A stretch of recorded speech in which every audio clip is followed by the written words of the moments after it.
ꯃꯌꯥꯝ ꯉꯁꯤ ꯑꯃꯨꯛ ꯆꯦꯅꯦꯜ ꯑꯁꯤꯅ ꯍꯣꯂꯤꯋꯨꯗ ꯋꯦꯕ ꯁꯤꯔꯤꯁ ꯕꯥꯏꯀꯤꯡꯒꯤ एपिसोड 65 अदु पुदुन लाक्चरे ममांगे एपिसोड सिंगदु येंगबिदब यावरगदि सोयदन येंगबियु वारी असि मपुंग फाना बाप तानबगिदमक हाइजबनि अइखोइना ममांगे एपिसोड तगी खंखरे केतकत लोमदना आइबरना मखोइगी लायोरब तांत्रिक अदुबु प्रजा मयाम अमत खंगनदबिदा तुमिन्ना हातोकलगा मै थादोक्तुना मांगनखरबनि अदुगा मयामदना माना करिसु खंगदब साजनदुना लैखरबनि वेसेक्स लोमदना उबा होइना हेरलबु अपंगबसिदुना महाकी लालोंगदा निंथौ हेरलगी टीमसि थुबदगी लानफम अदु माइथीदुना चेनखरे बियोनसु हेरल होगी नुपी लानमी अमा मसक खंगनखरबनि बिसो हेकमनसु लानफमसिदा मथौना फना लानथेंगनरमलगा मरैबाकीदमक मथवाइ थादोखरे लैगठासु लानसि लोइसलकपदा मचा बियोन होइना थीबा फंगदना मफम खंगदना मांगखरबनि निंथौ एल्फ्रेडकी ममा जुडिटना एल्फ्रेडता माबु हानबा प्लान सिलमलिबा कांगु अदुदा मयामबा एथेलरेडसु यावरमे हादुना पावसि तम्बदगी एल्फ्रेडसु वाखन नुंगाइतना मयामबदा येंगदुना लैखरबनि हेरल होइना वेसेक्सकी लानफम अदुदा माइथीदुना मखोइगी जहासिंग असि ममाइ लैदुना मुक चेलकलगा रेगनरगी मचाने हारिबा मैग्नसका वारी मसानादुना एपिसोड अदु लोइसनखिबनि मदुगी मखा एपिसोड 65 असिगी अहानबा सिन असिदा फ्लैशबैक की सिन मतेक अमदा लाकली सिनसिदा लेगरथासी हेकमनगी असिबा हक्चांगसिदा ममित्ता पिरांग चेंथदुना मुन्ने येंगमगा मफमसि थादोक्तुना चखिबगी सिन मतेक अमखा उरी मसिदगी सिनसि होंखिदुना प्रेजेंदा मुक लाकली मसिदा बियोना ममा लेगरथाबु कोइथी थीरुरगा थीबा फंगदबदगी वेसेक्सकी कोनुंगसिदा सगोन अमा तोंगदुना मुक थौजलकली उबागा तोरबीगनासु बियोनदा चलुबा थबा अदु कमदौरे हाइदुना हंगली बियोना कनामतना उई हाइबा हाइरक्तरे करिगुंबा इमाना हिंगलमलबसु मफमसि थादोक्तुना चटखिबदि माले हाइरमलगा बियोनसि कोनुंग मनुंगदा चंगसनखरे उबागा तोरबीगसु मथायाम साना लेहौरी मसिदगी सिनसे मु होंखिदुना वेसेक्सकी कोनुंग मनुंगसिदा निंथौ एल्फ्रेडना मयाम पुन्ना सभा अमा पांगथोक्तुना लैरी मसिदा एल्फ्रेडना बियोन होय उबा होयदा आइना सुममांगदा मयामगी ममांगदा नखोइदा वासखिबगी मतुंग इन्ना लानसि करिगुंबा नखोइगी mateंगदगी माइ पाकबा तारबदि पुपुना नखोइदा पिरंबा लम अदु आइना अमुका हन्ना पीगनी हाइखिबनि ngasidi लानसिसु माइ पाकलबनिना अइखोइना यानाखिबा वाफमदुसु लोइसलगे हाइना आइना लेबले आइना ngasi ईस्ट एंग्लिया हारिबा लम अदुगी चे चांगसिंग अदु मयांगी ममांगदा ngasi पुथोक्तुना थमलिबसिनी अदुगा नखोइदा पीनबगिदमक थौरांग पुनमक लोइरबनि आइना नोइदा साखिबा वासक्तुसु मपुंग फाना पांगथोक्लगे हाइना खल्ले लम असि आइना सु नखोइदा थाजबा अमगा लोइना पीगदौरबनि लमदमसिदा नखोइना माइ पाकना लौसिंग उबा तौबा यारगनि मफमदुदा मिसिंगदि यामना लैतबनि अदुबु लौसिंग उनबगी मफमदि अदुकी मतिक चावना लै मी खरा मदि मफमदु थादोक्तुना चटनखरे अदुगा खरा मना हौजिक फावबदि लैरि नखोइना सु मखोइगा थमोइ सेंगना लोइनबि अहानबा उबददि नखोइबु मखोइना खरा कीबा फावबदि याय अदुबु मखोइना नखोइदा सावबदि अमता लैररोय हाइरगली बियोना ममांगदा सुनंगी पुपुना अखोइदा ओइदबा वासक कया अमा सखरबनि हाइरगली एल्फ्रेडना मदुसु अइ लोइना खंगी अदु मतमदुदा पुपुना सामबा वासा अदु ngasidi aina masu ma oina mapung phana pangthoklagani aina su matam khara mafamduda nakhoi bu ngak senabagi damak lanmi khara tharaktuna thamgani nakhoina aingondadi chingnaningai karimta leite aina ngasi tawgodorबसिदि oida padaba natte haikre masidagi alfredna che sida biyon hoi uba hoida lamasi pithokle habagi nama panbagi sinna sinnamkre alfredna su che si ubada piduna ngasidagi di lamasi nakhoigi oirabani aina su ngasigi numit asigi damak harabu phongdokli मखा ताबा पुनसीदसु नखोइगा अखोइगा मरु मपांग अमा ओइना लोइनरगदबनि हाइदुना उबागा एल्फ्रेडकासि लेंगोनखरे मफमसिदा तिल्लिबा चौसांग अमदि मियामसिनसु खुबा खुदुना हरावो फोंदोकली एल्फ्रेडना मुक मयामदा मखा तारदुना आइना ngasi लेपकदबा फिरेबसि मसिनसु लोइद्रि मरु ओइबा मा वाली हाइरगली मसिदगी मयामसि तुमिन तुमिन लैदुना चिंगनाबा म फाउनरे एल्फ्रेडना मनाइसिंगदा मरा लैरबा missing अदु फाजलु हाइदुना याथंग पिरखरे लानमिसिंग असिनसु निंथौ एल्फ्रेडपु हानबा सिलमलिबा मियोइसिंगसि लोइना फाजिनखरे अदुबु एल्फ्रेडकी मयामबा एथेलरेडति मंगोंदसु लानमिसिंगसिना फारकदरा हादुना चिंगनाबदगी थांगसि पाइदुना लैरि अदुबु माबुदि याहोनखिद्रे तसेंबदे एल्फ्रेडनासु मयामबसि मागी मायोक्ते लैबा मियोइसिंगी मरक्ता यावे हाबसि खंगलबनि अदुबु वाफमसि मयामांगसिददि पुथोक्तरे मसिदगी सिनसि होंखिदुना योक सिटी सिदा मु लागली मसिदा निंथौ हेरलसि वेसेक्सतगी लान माइथीदुना लाकलगा मफमसिदा मुक चंगसलकली मसिदा मफमसिदा लैरमलिबा आइबरगी मियोय अमना निंथौ हेरल वेसेक्सतगी लान माइथीदुना मफमसिदा मु हनबिरेदना रेगनरगी मचासिंग बियोन होइना अपंगबा सिरकलबा नत्रा अदुगा अदोमना पुबीकिबा अखोगी सदा ꯖꯥꯜ ꯑꯣꯂꯣꯞꯁꯟꯁꯨ ꯍꯜꯂꯛꯄꯁꯤꯗꯗꯤ ꯌꯥꯎꯕ ꯎꯔꯛꯇ꯭ꯔꯦ ꯍꯥꯏꯔꯛꯂꯤ꯫ ꯍꯦꯔꯜꯅ ꯖꯥꯜ ꯑꯣꯂꯣꯞꯁꯟꯁꯨ ꯂꯥꯟꯐꯝꯗꯨꯗ ꯃꯊꯧꯅꯥ ꯂꯩꯅ ꯂꯥꯟꯊꯦꯡꯅꯈꯤ꯫ ꯑꯩꯅ ꯈꯟꯕꯗ ꯃꯍꯥꯛ ꯍꯧꯖꯤꯛ ꯚꯦꯟꯍꯜꯂꯥꯗ ꯂꯩꯔꯝꯒꯗꯕ ꯃꯥꯜꯂꯦ ꯍꯥꯏꯔꯛꯂꯤ꯫ ꯅꯤꯄꯥꯁꯤꯅ ꯍꯦꯔꯜꯗ ꯈꯤꯇꯪ ꯁꯥꯎꯔꯞꯅ ꯑꯗꯨꯕꯨ ꯂꯥꯟꯐꯝꯗꯨꯗ ꯑꯩꯈꯣꯏꯅꯁꯨ ꯌꯥꯎꯔꯨꯕꯒꯤꯗꯃꯛ ꯀꯔꯤ ꯀꯔꯤꯗꯤ ꯐꯪꯂꯛꯂꯕꯒꯦ ꯍꯥꯏꯗꯨꯅ ꯀꯔꯦꯝꯅꯔꯛꯂꯤ꯫ ꯍꯦꯔꯜꯅ ꯅꯪꯅꯁꯨ ꯅꯊꯛ ꯊꯣꯡꯕꯁꯤꯡꯗ ꯊꯥꯖꯕ ꯊꯝꯒꯗꯕꯅꯤ꯫ ꯃꯔꯛ ꯃꯔꯛꯇꯁꯨ ꯑꯩꯈꯣꯏꯅ ꯇꯧꯖꯔꯨꯕ ꯈꯔꯁꯤ ꯂꯥꯏꯕꯛꯇ ꯇꯝꯗꯕꯁꯨ ꯌꯥꯎꯕꯅꯤ꯫ ꯅꯪꯁꯨ ꯃꯊꯪꯒꯤ ꯂꯥꯟꯐꯝꯗꯗꯤ ꯁꯔꯨꯛ ꯌꯥꯅꯕ ꯇꯧꯁꯤ ꯍꯥꯏꯔꯛꯂꯤ꯫ ꯅꯤꯄꯥꯁꯤꯅ ꯁꯛ ꯈꯤꯇꯪ ꯇꯥꯈꯠꯂꯞꯅ ꯍꯦꯔꯜꯗ ꯑꯩꯅ ꯃꯊꯪꯒꯤ ꯂꯥꯟꯐꯝꯗꯨꯗ ꯁꯔꯨꯛ ꯌꯥꯒꯗꯕ ꯂꯩꯇꯦ, ꯅꯈꯣꯏꯒꯨꯝꯕ ꯑꯄꯪꯕ ꯃꯤꯁꯤꯡꯁꯤꯒ ꯄꯨꯟꯒꯗꯕꯁꯨ ꯂꯩꯇꯦ ꯍꯥꯏꯗꯨꯅ ꯍꯦꯔꯜꯒꯤ ꯃꯊꯕꯥꯛꯁꯤꯗ ꯏꯜꯂꯛꯂꯤ꯫ ꯃꯁꯤꯗꯒꯤ ꯅꯥꯀꯟ ꯑꯅꯤꯒꯤ ꯂꯥꯟꯃꯤꯁꯤꯡ ꯑꯁꯤ ꯈꯨꯠ ꯊꯣꯛꯅꯒꯦ ꯇꯧꯔꯛꯄꯗꯒꯤ ꯍꯦꯔꯜꯅ ꯈꯥꯝꯖꯤꯜꯂꯤ꯫ ꯍꯦꯔꯜꯅ ꯅꯤꯄꯥꯁꯤꯗ ꯑꯩꯅꯁꯨ ꯅꯍꯥ ꯑꯣꯏꯔꯤꯉꯩꯗ ꯅꯪꯅ ꯈꯜꯂꯤꯕꯗꯣ ꯑꯗꯨꯝꯅ ꯈꯜꯂꯝꯈꯤ, ꯑꯗꯨꯕꯨ ꯄꯨꯟꯁꯤ ꯍꯥꯏꯕꯁꯤꯗꯤ ꯈꯨꯗꯣꯡꯊꯤꯕ ꯅꯪꯂꯒ ꯍꯦꯟꯅ ꯇꯝꯖꯅꯤꯡꯉꯥꯏ ꯐꯪꯕꯅꯤ ꯍꯥꯏꯗꯨꯅ ꯃꯍꯥꯛꯀꯤ ꯂꯥꯟꯃꯤꯁꯤꯡꯁꯤꯗ ꯏꯪꯒꯤꯠ ꯇꯧꯗꯨꯅ ꯑꯥꯏꯕꯔꯒꯤ ꯑꯣꯏꯅ ꯂꯩꯕ ꯂꯥꯟꯃꯤꯁꯤꯡꯁꯤ ꯂꯣꯏꯅ ꯍꯥꯠꯇꯣꯛꯈ꯭ꯔꯦ꯫ ꯍꯧꯖꯤꯛ ꯍꯦꯔꯜ ꯑꯃꯗꯤ ꯃꯦꯒꯅꯁꯀꯤ ꯇꯤꯝꯁꯤꯅ ꯍꯥꯟꯅ ꯂꯩꯔꯝꯂꯤꯕ ꯑꯥꯏꯕꯔꯒꯤ ꯇꯤꯝꯁꯤ ꯈꯣꯡꯂꯩ ꯊꯨꯅ ꯍꯥꯠꯇꯣꯛꯈꯤꯕ ꯑꯁꯤꯗ ꯑꯇꯩ ꯂꯩꯔꯝꯂꯤꯕꯁꯤꯡꯁꯤꯗꯤ ꯆꯪꯁꯤꯟꯕ ꯉꯝꯗ꯭ꯔꯦ꯫ ꯍꯦꯔꯜꯅ ꯃꯌꯥꯝꯁꯤꯗ ꯑꯩꯅ ꯃꯌꯥꯝꯗ ꯉꯁꯤꯗꯤ ꯀꯅꯥꯒꯨꯝꯕ ꯑꯃꯕꯨ ꯁꯛ ꯇꯥꯛꯆꯒꯦ꯫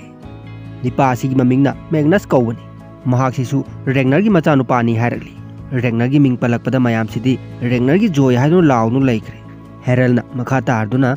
ꯍꯧꯖꯤꯛꯇꯤ ꯑꯩꯈꯣꯏꯒꯤ ꯅꯥꯛꯇ ꯔꯦꯒꯅꯔꯒꯤ ꯃꯆꯥꯅꯨꯄꯥ ꯑꯃꯁꯨ ꯂꯩꯔꯕꯅꯤ, ꯑꯗꯨꯅ ꯑꯩꯈꯣꯏ ꯂꯝꯗꯝ ꯀꯌꯥ ꯈꯨꯗꯨꯝ ꯆꯟꯕ ꯉꯝꯃꯒꯅꯤ꯫ ꯌꯣꯔꯛ ꯁꯤꯇꯤ ꯑꯁꯤꯁꯨ ꯍꯦꯟꯅ ꯆꯥꯎꯈꯠꯍꯟꯗꯨꯅ ꯑꯩꯈꯣꯏꯒꯤ ꯑꯁꯦꯡꯕ ꯂꯝꯗꯝ ꯍꯥꯏꯕꯗꯨ ꯑꯣꯟꯊꯣꯛꯂꯒꯗꯕꯅꯤ꯫ ꯑꯩꯈꯣꯏ ꯃꯌꯥꯝ ꯄꯨꯟꯅ ꯂꯤꯡꯖꯦꯜ ꯃꯥꯟꯅꯅ ꯂꯝ ꯀꯌꯥ ꯆꯠꯇꯨꯅ ꯈꯨꯗꯨꯝ ꯆꯟꯅꯕ ꯍꯣꯠꯅꯒꯗꯕꯅꯤ ꯍꯥꯏꯗꯨꯅ ꯂꯥꯎꯊꯣꯛꯈ꯭ꯔꯦ꯫ ꯃꯦꯒꯅꯁꯁꯨ ꯅꯍꯥꯟꯈꯩ ꯅꯥꯏꯇꯣꯝ ꯇꯥꯔꯨꯔꯕ ꯄꯨꯟꯁꯤ ꯑꯃ ꯑꯣꯏꯔꯝꯃꯒ ꯉꯁꯤꯅ ꯍꯦꯔꯜꯅ ꯃꯥꯒꯤꯗꯃꯛꯇ ꯐꯨꯜ ꯁꯄꯣꯔꯠ ꯇꯧꯔꯛꯄ ꯑꯁꯤꯗ ꯃꯁꯥꯗ ꯑꯄꯦꯟꯕ ꯑꯃ ꯄꯣꯛꯈ꯭ꯔꯦ꯫ ꯃꯁꯤꯗꯒꯤ ꯁꯤꯟꯁꯤ ꯍꯣꯡꯈꯤꯗꯨꯅ ꯋꯦꯁꯦꯛꯁ ꯂꯣꯝꯗ ꯑꯃꯨꯛ ꯂꯥꯛꯂꯤ꯫ ꯃꯁꯤꯗ ꯕꯤꯌꯣꯟꯅ ꯃꯥꯅ ꯐꯥꯍꯧꯔꯕ ꯍꯦꯔꯜꯒꯤ ꯂꯥꯟꯃꯤ ꯅꯨꯄꯤ ꯑꯁꯤꯕꯨ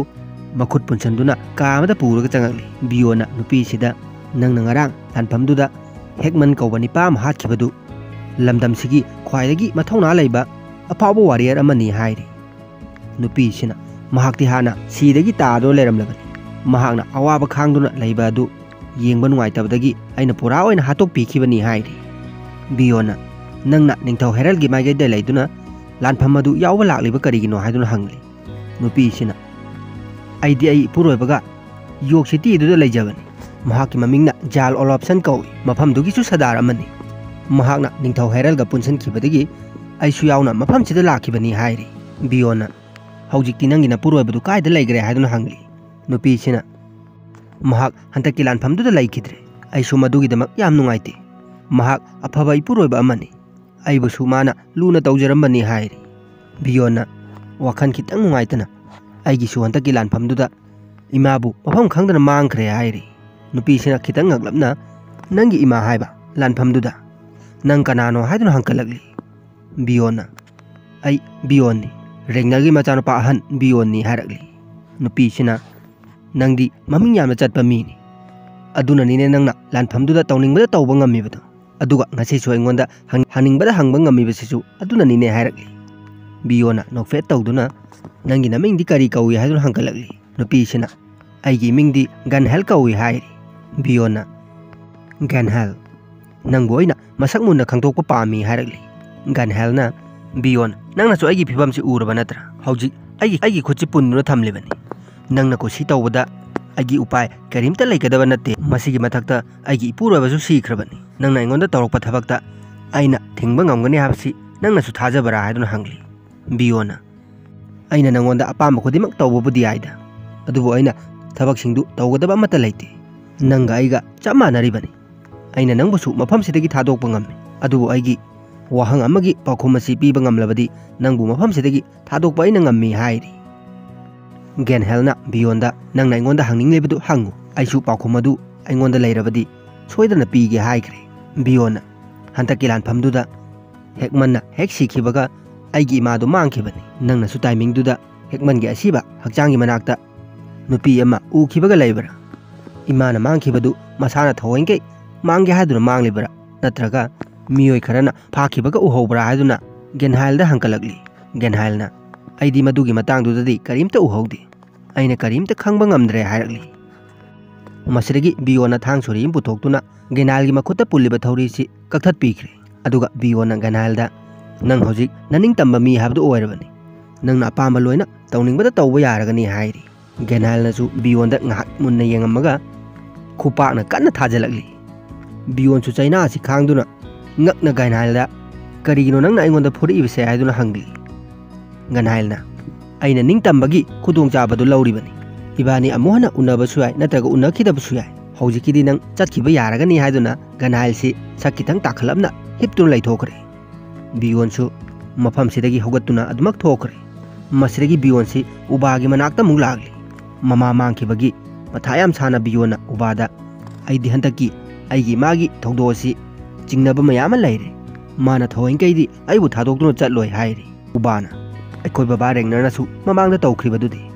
अदुमना तौखिबो ओइरमगदी हाइरगली बियोना अदुबु आइगी इमा लेगर थादी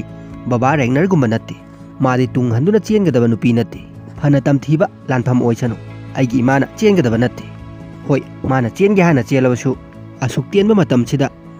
लमदमसि थादोक्तुनदी चेनबा कैसु ngमोय उबाना बियोनदा मु नंगना मथा सारिबदु आइसु खंगी हाइरगली बियोना खंगदे नंगदी कैमता खंगबा नत्ते आइगी इमा लेगर थाना नंगी इमाबु हाटखिबनी मसिमंगना नंगदी आइगी इमाना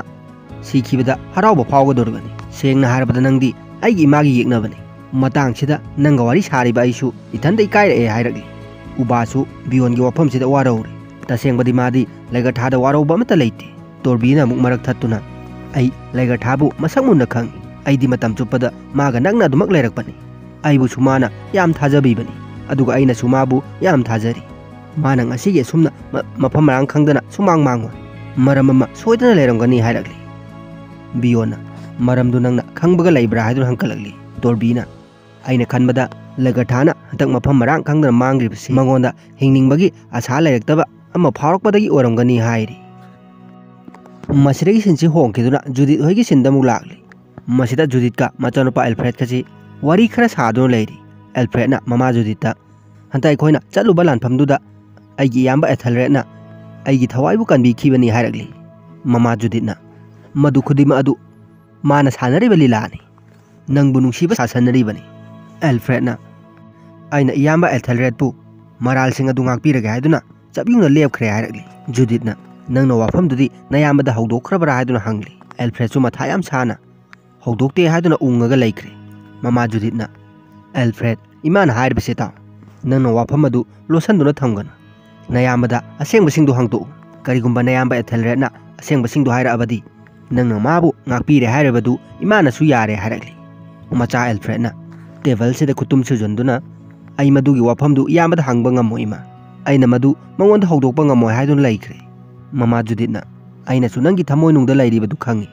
नंगना मंगोंदा वारी साबादु पामदरबनिना नमादा याथंगदु पिनबियु आई मंगोंदा थबकसिंदु तौबगी मरमसिंदु हंगनी अदु ओरबदी आइना सु माबु ngakpiba singamba yai haikre एल्फ्रेडना सु ममादा अयाबसि पीखरे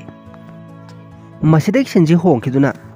निंगथौ एल्फ्रेडपु हाटनबा लालोंग सिलमलिबा फत्रबा मियोयसिंगसि मरालगी मतुंग इना दंडी ओइना फासी तौदुना अमममता ओइना हातोकली एथलरेडनासु असिबसिंगसि येंगदो लेरी मरमदी मखोय मयामसि माका हानाना पुलंबा कांगु ngakतनी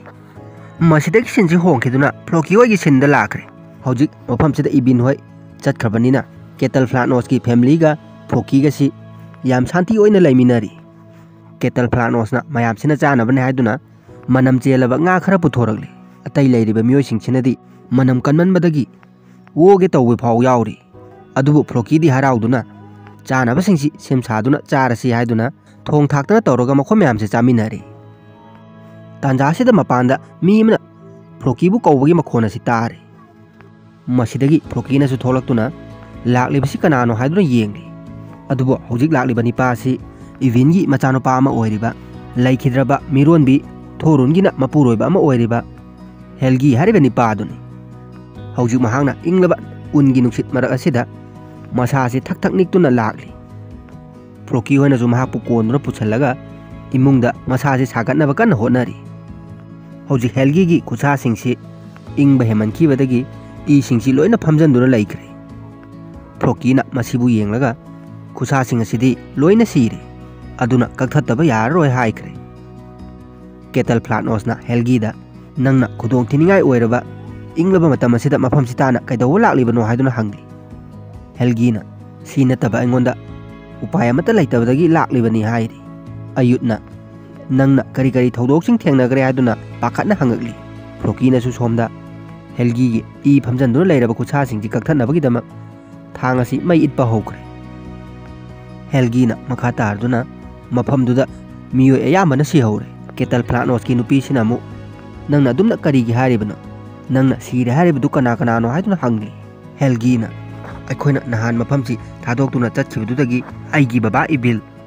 याम कन्ना नाबा हौरकी अखोइना मफमसेदगी याम लामना चत्तुना युम मचा अमसु याम वाना साजखी मफमदुदा चानाबा लैसलक्तबदगी आराम खौरांबा फाउनबदगी मी अयामबना लोइना नाखी आइगी बाबा इबिनसु याम कुइना हिंगदबा मांद्रे अइना मफमसिदा लाक्नबगीदमक थोलखिबा नुमित अदुदा आइगी इनाउनुपीसु नादुन लेहौरी हेलगीगी अवाबा पाउदमसि ताबदा केटल फ्लानोसकी नुपीसिना ताबा ngamdabadagi नंगी वारीदु मखा तारनु यारे तोगु अखोय मखा ताना ताबा पामद्रे हाइरे हेलगीना ममित्ता मपी तादुना नखोयना अखोयगी फैमिलीबु ngakpiyu अरोइबोयना अमुक्ता ngakpiyu अखोयगी मतेंग अमुक्तादी पांगबिyu मफमदुदा चत्तुना आइगी इमुंग मनुंगबु अमुक्ता कनबिyu होय आइगी बाबा इबिनना तौखिबा मराल अदुगी मतुंग इनदी नखोयना मतेंग फावबा पांगफम थोक्त्रबनी अदुबु फ्लोकी अइना अरोइबोयना हाइजरिबिसिनी अखोयबु अमुक्ता ngakpiyu आइगी फैमिलीबु अमुक्ता कनबिyu हाइख्रे फ्लोकीनासु माकी सिंजंगजी मै इत्तुना हेलगीगी मखुद असि कक्थनबा सेम साख्रे मसिदगी सिनसि होंखिदुना वेसेक्स लोमदा मुग लाख्रे मसिदा जुदितना मचानुपा अहन एथेलरेटपु उननबगीदमक ngaइदु लैरी एथेलरेटसु प्रबब लाक्तुना ममादा आइबु मफमसिदा कौबिरिबसि करिगिनो हाइदुना हंकलगली जुदितना अइना ngasi नंगबु मफमसिदा कौरिबसि नंगनासु हाना मरम खंगलमगनी हाइरी एथेलरेटना अइना मरमसि हाना खंगमगदी इमादा अइना हंगलिबसि हंगमोय हाइरी जुदितना नंगा लोना लोइना रंबा मरु मपांग लोइना हातख्रबनी कना हट हारिबनी पादुनासु अइगोंदा लोइना हाइदोकलमने माना नंगी असेंबा पुनमक हाइदोकलमले हाइदुना ममा जुदितसि ममिता मपी रांग चेंदुन लैरी एथेलरेटना जु अदुरबदी ngasi अइना इमादा असेंबा लोइना हाइरगी तारो सेंगना हारबदा आइसु मखोयगा सेंगना पुल्ला मखोयना हाइबा खुदिमक अइना लोइना इल्लुई आइसु इनाउ एलफ्रेडना अइगोंदगी निंगथौगी कुबम मुनखिबगीदमक थवाई नुंगाइतना लै हाइबसि मखोयनासु खंगी मसिगी खुदोंचाबा लौदुना मखोयना अइगोंदा थौरांग खरा पाइखनबगीदमक हाइरखिबनी मखोयना एलफ्रेडपु हंतकी लानफम अदुगी ममांगदा हाना हातोकपा पामबनी अदुबु हातकदबा नुमित अदुदा मखोयदा अइना याथंग पीखिदबनी ममा जुदितना अदुना ताकपदि नंगसु मखोयगी मरक्ता याउरिबा नत्रा हाइरकली एथेलरेटना अइना हुजिक्तासु हाइख्रबदुनी अइना मखोयदा एलफ्रेडपु हातपगी याथंग अदु पीखिदबनी अइनासु मखोयगी वा तारुबदु अइगे सोइबनी मतम खरदी आइसु मखोयगी वादुदा पुंगपंग पंगसलुरे अइना एलफ्रेडकी मरमदा खल्लुबा फत्तबा वखन अदुगिदमक हंतकी लानफमदुदा प्राइचित ओइना थवाई असि थादोकनबगीदमक लानथेंगनखिबनी अदुगा लानफमदुदा अइना एलफ्रेडकी मथवाइबसु कनबीखिबनी मसिदगिदी अइना मखा ताना अइगी इनाउपा एलफ्रेडता नमथाक अमता तौररोय हाइख्रे जुदितसु मचिमनाउगी नुंसिनबगी मरीसिदा ममित्ता मपी रांग चेंदु लैरी मसिदगी सिनसि होंखिदुना केटेगलोमदा मुग लाख्रे मसिदा बिशकना मखोयगी मार्केटसिदा सुम थोलकपदा मखोयगा सकमानदबा निपा अमा ममांगदा लाइगी मूर्ति खरा थमदुना मथंदा फमदुना लेरमली मसिदा बिशकनासु फमथदुना मूर्ति यम पाइखतुना निपा असिदा सिगिसे लाइरा हाइदुना हंगली निपा असिना मदु लाई नत्ते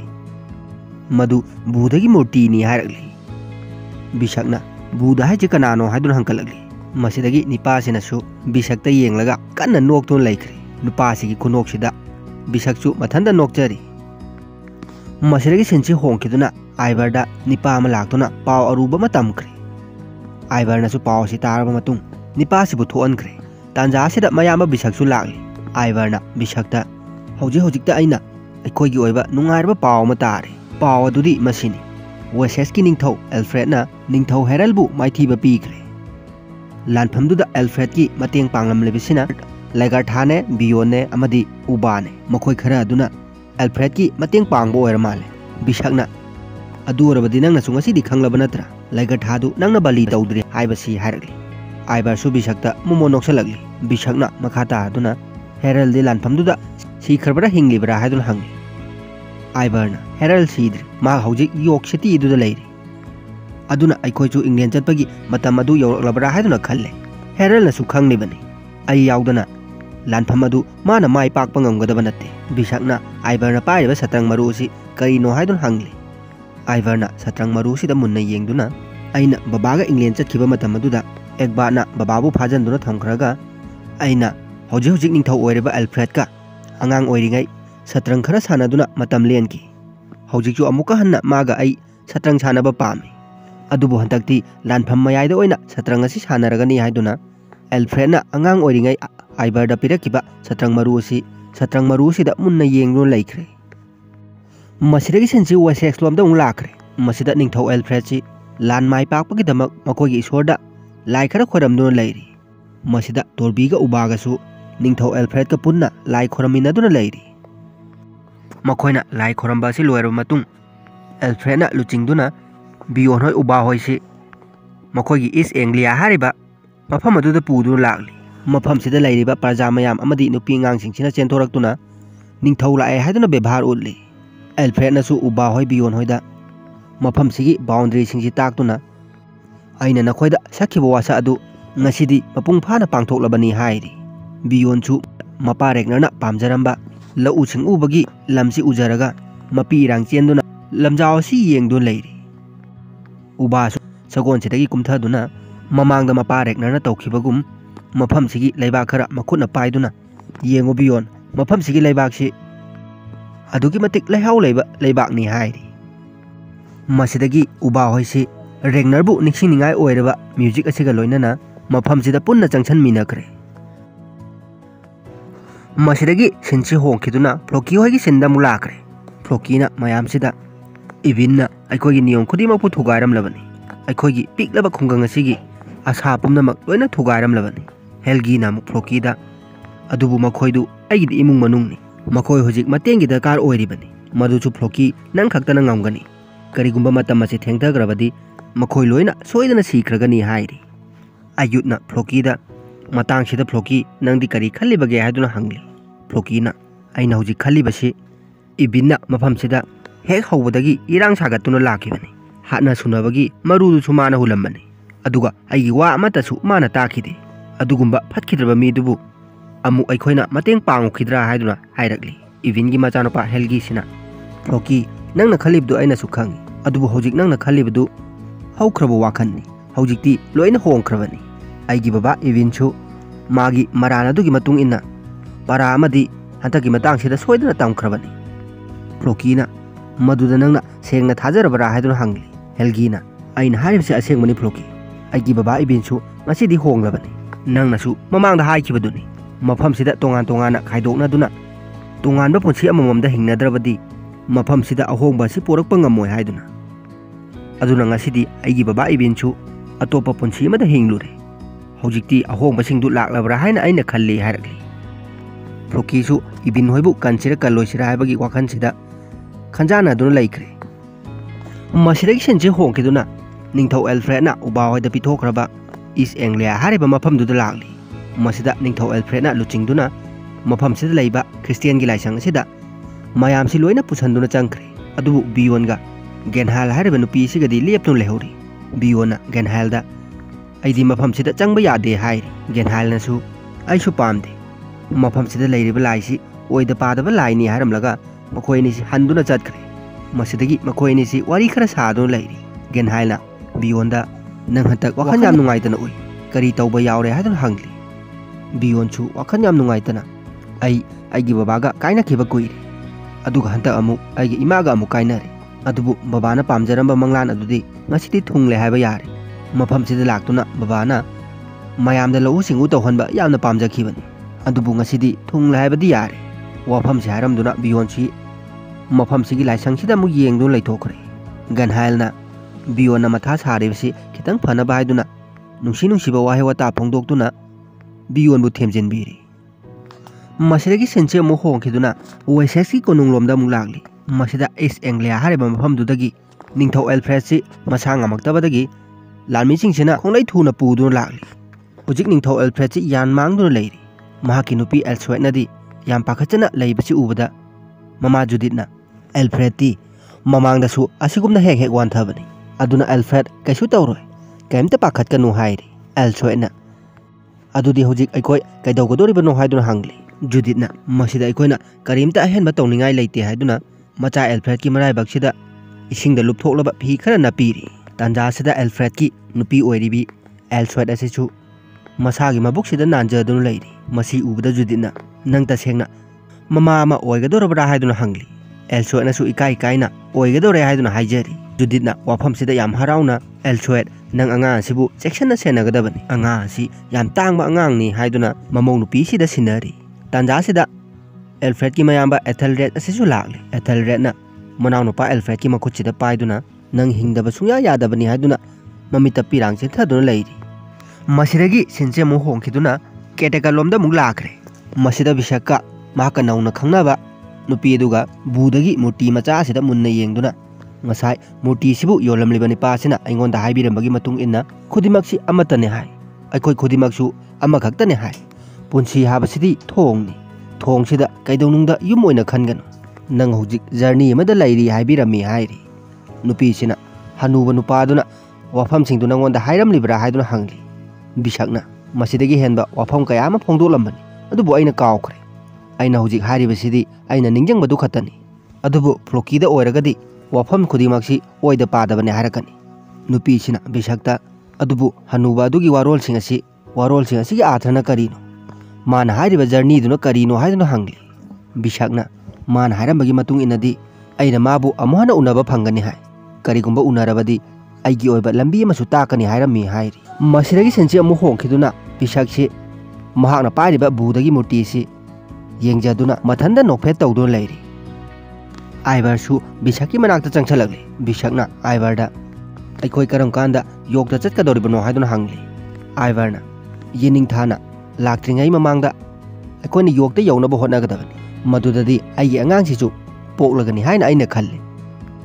बिशक्ति नसा बुदगी लाइनिंग चटपा निपादुना हाइबिरमबो वाहिसिंगदो दुमक निंगसिंगदुना लैरी बिशक्ना उंगदुना लैबा सिदा आइबरना नंगना खल्लिबनो करीनो नंगना उबागी मनाक्तगी अइगी नाक्ता लेहौबसी अरानबा थबकने हाइना खल्लिबा नत्रा अदुगिसु मथक्ता आइना मफमसिदा तौरक्लिबा थबकसिंगसि नंगना पामदबा थबक ngakta ओइरबा नत्रा नपुकनिंगदा खल्लिबसिंगदु आइना लोइना खंगी हाइरगली बिशक्ना आई हौजिक्ति खेनबा अमता लैत्रे संसारसिदा लैरिबा खुदिमक अमतनी हाइरगली वाफमसि ताबदा आइबरना करीनो नंगना हारिबदुना नंगसि सेंगना हंतक्ति ngaudorba माले नंग माइग्रेट कुमना अमुक वाखन अदु चोइदुना लैथोखिगनी नंगनासु अंगाउबि माइग्रेटता करी थोके हाबदु खंगलिबा नत्रा हाइरगली बिशक्सु मागे वाखनसिदा उंगदुर लैरिङै आइबरना हारिबा वाइसिंगसि ताबोय तादबोय तौदुना अइबु ngaurabara हाइदुना अमु हंगजेलगली आइबरसु मयामा बिशक्की नाहंकै उदबा मवोंग असिदा हौगतुना चटखरे मसिदगी सिनसे अमु होंखिदुना बियोन होगी सिंदा मु लागली मसिदा उबागा तोरबीगना मखोगी अनौबा लम असिगी मियोइसिंगसिगा तोना तिनादुना कोइचत चतनु लैरी मसि उबदा बियोनदि सावबदा लोइरे बियोना मागा लोइनरिबा नुपीसिदा अखोय हंतक बाली मा कक्तबा यार बाली कटला कांददा ईश्वरगी असावबसि इंथगदबनी अदुगा ईश्वरगी मफमदा अनौबा लम असिगिदमक अखोयगी ईश्वरदा याइफमंगोनसु निजगदबनी नुपीसिना बियोनदा नंगना खनबदा अखोयदा अखोयगी ईश्वरना सावरे हाइना खनबरा हाइदुना हंगजेलगली बियोना कैदौबगी सावरोइदोरिबनो तोरबीगा बियोनगना अखोयगी धर्मबु मिराइदुना मंगक समदा क्रॉस मार्क की लिक सिजलगा कोइचत चतुन लैरे हौजिक्ति आइसु आई खक्तकी ओइबा वाखन अमा खंदबा यादरे आई मफमसिदा लैबा पामदरे नुपीसिना अदुरबदि नंग हौजिक कैदौगदोइनो हाइदुना हंगली बियोना आइदि आइबरदगी केरेगत पुमुंदबा यादबनी मदुगिदमक्ता थौरांग तौदबा यादे हाइरगली नुपीसिना मदुदि करम तौगदोरिबा नंगी ननाक्तदि लानमी अमदासु लैतना हाइरगली बियोना अदुबु निंगथौ हेरलगी मनाक्तदि लैरिदुदि आई हेरलबु उनादुना केरेगत लांदानबगिदमक वारी सागनी हाइरी नुपीसिना आइगी इपुरोबा ओलॉप्सनना हाइबिरमबगी मतुंग इनदी ओएसएस की लानफमदु हेक लोइबगा केरेगत लांदानबसु हेरलना थौरांग तौई हाइबिरमी हाइरी बियोना अदुरबदि आइगी वासी हेरलना सोइदना तागनी नुपीसिना हेरलना नंगी वा ताबगी महुत नंग ओइना हातख्रबदि हाइरगली बियोनसु वाखन अमा खंदुना लैखरे मसिदगी सिनसे होंखिदुना फ्लोकी होइगी सिंदा मु लाखरे मसिदा फ्लोकीना केटल प्लाटनोसदा इबिनना अहानबदा नंगी नचानुपा थोल ग्रिमबु हातखरे अदुगा मथंगदना नचानुपी थोरुनबु अमु हातखरे असुक चावो मारानसि लैरबा माना नंगी खुत्तिगी करी हिंनिंगाय लैरिगे अदुना हंतकी फिरेबसिदी नंगोंदो ओइना सिनरगे हाइदुना केटल प्लाटनोसदा फ्लोकीना फिरेब असी लेपनबगीदमक सिनाखरे केटल फ्लानोसना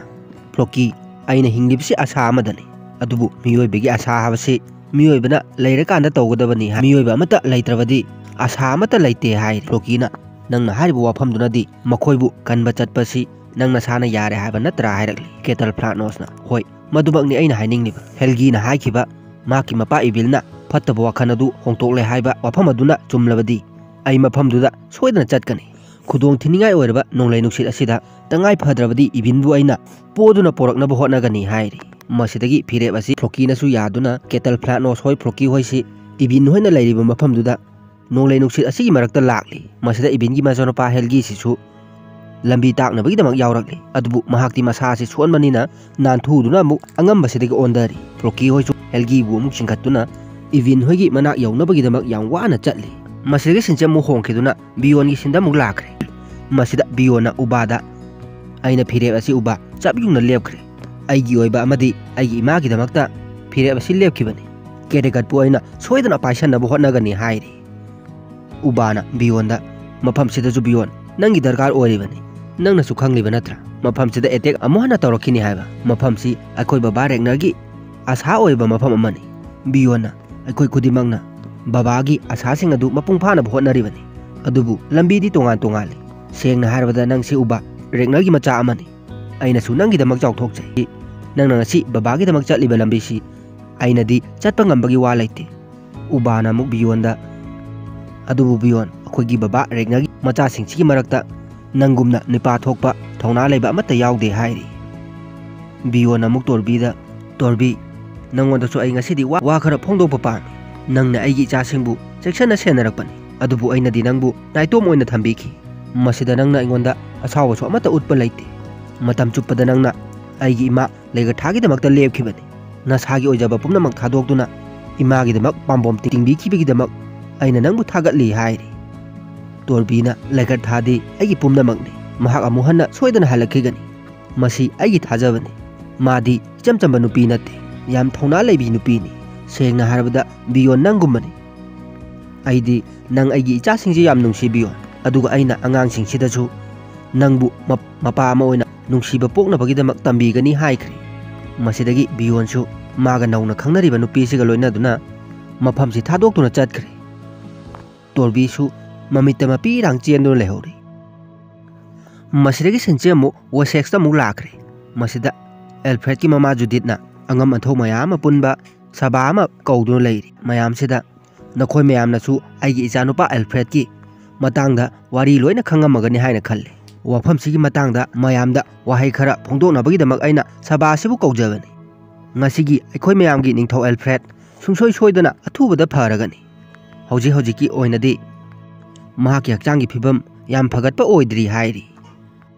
मयामसिना इनिंगथौना नारिबा लायोंग अदु करिनो हायदुना हंकनरगली जुदितना मसिदी मागी ओइना हे हौबा लायोंगनी अखोय कनामतना मसिगी मतांगदा खंगदे मयामसिना अदुना ताकपदी अखोयगी निंगथौ असि हुजिक सोंदुना लैरे हाबनी असेंबो वाफम सि खंगदेबा फावबा अखोय मफमसिदगी हल्लोय हायदुना इरांग हौरकले मसिदगी जुदितना मचानुपा एथेलरेडता वाहै खरा फोंदोकनबगीदमक मयामसि थेमजनबगीदमक हायरी एथेलरेडना मयाम लांगिबसि खामजनदुना ngasi mayamda aigi imana haribsi asengmani mamangdasu aikoigi ningthau Alfred asi ngasi gi asigumna tauba mumuk yawkhrabani masa mathanta amuk phagalakani aduna mayamda pakhatpa kiba leiribadu thadokpiyu hairi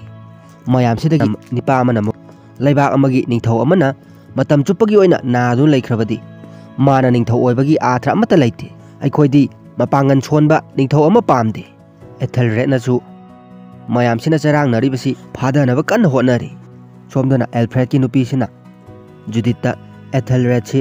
Nipah थोकपा मथौना लेबा मी अमनी हायरी जुदितनासु वाफमदु आइनासु खंगी अदुबु महांगना या ममिंग चटपा मी अमा ओइबदी आइनादि सुंपाम पामदे हायरी सोमदना एथेलरेडनासु मयामसि थेमजनदुना मफमसिदगी थादोखरे मयामसि चटखरबा मतुंग जुदितना मचा एथेलरेडता मयामदा नंगना होजिक हारिबदु करिनो नंगना हायगदबदी एल्फ्रेडपु अनाबसिदगी फरकनबगीदमक मयामसु ईश्वरदा थौनिबियु हायगदबनी हायरकली मसिदगी मचानुपा एथेलरेडसु सावरे मरमदी ममाना मंगोंदा चिंगनादुना दुम लैबसिदा ममा जुदिता खितंग सावरक अइना हुजिक मयामदा हायख्रिबदु ꯑꯩꯅ ꯐꯒꯅꯤ ꯈꯟꯕꯗꯨ ꯂꯣꯏꯅ ꯍꯥꯏꯈ꯭ꯔꯕꯅꯤ ꯑꯗꯨꯒ ꯏꯃꯥꯁꯨ ꯍꯧꯖꯤꯛꯃꯛ ꯑꯦꯜꯐ꯭ꯔꯦꯗꯀꯤ ꯃꯅꯥꯛꯇ ꯆꯠꯄꯤꯌꯨ ꯑꯗꯨꯒ ꯃꯥꯕꯨ ꯐꯒꯠꯂꯛꯅꯕꯒꯤꯗꯃꯛ ꯂꯥꯏ ꯈꯨꯔꯨꯝꯗꯨꯅ ꯂꯩꯔꯨꯆꯣ ꯍꯥꯏꯗꯨꯅ ꯑꯦꯊꯦꯜꯔꯦꯗꯁꯤ ꯌꯥꯝ ꯁꯥꯎꯅ ꯆꯠꯈ꯭ꯔꯦ ꯇꯁꯦꯡꯕꯗꯤ ꯑꯦꯊꯦꯜꯔꯦꯗꯅ ꯃꯃꯥꯗ ꯁꯥꯎꯔꯤꯕꯁꯤ ꯃꯃꯥ ꯑꯃ ꯑꯣꯏꯔꯒ ꯃꯆꯥ ꯑꯅꯤꯗ ꯇꯣꯉꯥꯟ ꯇꯣꯉꯥꯟꯕ ꯃꯤꯠꯌꯦꯡ ꯌꯦꯡꯕ ꯂꯩꯍꯧꯔꯤ ꯃꯁꯤꯗꯒꯤ ꯁꯤꯟꯁꯦ ꯍꯣꯡꯈꯤꯗꯨꯅ ꯖꯨꯗꯤꯠꯁꯤ ꯎꯃꯪ ꯑꯃꯗ ꯂꯥꯛꯂꯤ ꯃꯍꯥꯛꯅ ꯎꯃꯪꯁꯤꯗꯒꯤ ꯄꯣꯏꯖꯟ ꯑꯣꯏꯕ ꯌꯥꯕ ꯄꯣꯠ ꯈꯔ ꯍꯦꯛꯇꯨꯅ ꯂꯩꯔꯤ ꯃꯁꯤꯗꯒꯤ ꯖꯨꯗꯤꯠꯅ ꯑꯃꯨꯛ ꯍꯤꯗꯥꯛꯁꯤꯡꯁꯤ ꯆꯥꯕ ꯌꯥꯕ ꯄꯣꯠꯁꯤꯡꯗ ꯍꯥꯞꯅꯕꯒꯤꯗꯃꯛ ꯁꯨꯒꯥꯏꯗꯨꯅ ꯀꯟꯅ ꯁꯦꯝꯂꯤ ꯃꯁꯤꯗꯒꯤ ꯁꯤꯟꯁꯦ ꯑꯃꯨꯛ ꯍꯣꯡꯈꯤꯗꯨꯅ ꯅꯤꯡꯊꯧ ꯍꯦꯔꯜꯅ ꯂꯩꯔꯤꯕ ꯏꯪꯂꯦꯟꯒꯤ ꯌꯣꯔꯛ ꯁꯤꯇꯤꯗꯨꯗ ꯑꯃꯨꯛ ꯂꯥꯛꯂꯤ ꯃꯐꯝꯁꯤꯗ ꯍꯧꯖꯤꯛ ꯕꯤꯌꯣꯟꯁꯨ ꯃꯍꯥꯛꯀꯤ ꯀꯥꯡꯕꯨ ꯈꯔꯒ ꯂꯥꯛꯂꯤ ꯕꯤꯌꯣꯟ ꯎꯕꯗ ꯃꯐꯝꯁꯤꯗ ꯍꯥꯟꯅ ꯂꯩꯔꯝꯂꯤꯕ ꯃꯤꯑꯣꯏꯁꯤꯡꯁꯤꯅ ꯍꯔꯥꯎꯕ ꯐꯥꯎꯅꯔꯤ ꯃꯁꯤꯗꯒꯤ ꯕꯤꯌꯣꯟꯁꯨ ꯍꯦꯔꯜꯒꯤ ꯁꯚꯥ ꯑꯁꯤꯗ ꯆꯪꯁꯤꯜꯂꯛꯂꯤ ꯕꯤꯌꯣꯟ ꯎꯕꯗ ꯃꯦꯒꯅꯁꯅꯁꯨ ꯆꯣꯡꯖꯟꯗꯨꯅ ꯃꯌꯥꯝ ꯑꯁꯤꯗ ꯀꯣꯟꯖꯔꯤ ꯍꯦꯔꯜꯅꯁꯨ ꯕꯤꯌꯣꯟꯗ ꯕꯤꯌꯣꯟ ꯅꯪꯅ ꯃꯐꯝꯁꯤꯗ ꯂꯥꯛꯄꯒꯤꯗꯃꯛ ꯑꯩꯅꯁꯨ ꯇꯔꯥꯝ ꯇꯔꯥꯝ ꯑꯣꯛꯂꯤ ꯍꯥꯏꯈ꯭ꯔꯦ ꯃꯁꯤꯗꯒꯤ ꯁꯤꯟꯁꯤ ꯑꯃꯨꯛ ꯍꯣꯡꯈꯤꯗꯨꯅ ꯋꯦꯁꯦꯛꯁ ꯂꯣꯝꯗ ꯑꯃꯨꯛ ꯂꯥꯛꯂꯤ ꯃꯁꯤꯗ ꯖꯨꯗꯤꯠꯅ ꯁꯤꯟꯗꯨꯅ ꯃꯆꯥꯅꯨꯄꯥ ꯑꯦꯊꯦꯜꯔꯦꯗꯀ ꯆꯥꯛꯂꯦꯟ ꯑꯃ ꯆꯥꯃꯤꯟꯅꯗꯨꯅ ꯂꯩꯔꯤ ꯑꯦꯊꯦꯜꯔꯦꯗꯅ ꯃꯃꯥꯗ ꯑꯩꯒꯤ ꯏꯅꯥꯎꯄꯥ ꯑꯦꯜꯐ꯭ꯔꯦꯗ ꯀꯝꯗꯧꯔꯤ ꯍꯥꯏꯗꯨꯅ ꯍꯪꯂꯤ ꯖꯨꯗꯤꯠꯅ ꯍꯧꯖꯤꯛ ꯐꯥꯎꯕꯗꯤ ꯃꯥꯒꯤ ꯐꯤꯕꯝ ꯏꯐ ꯐꯒꯠꯇ꯭ꯔꯤ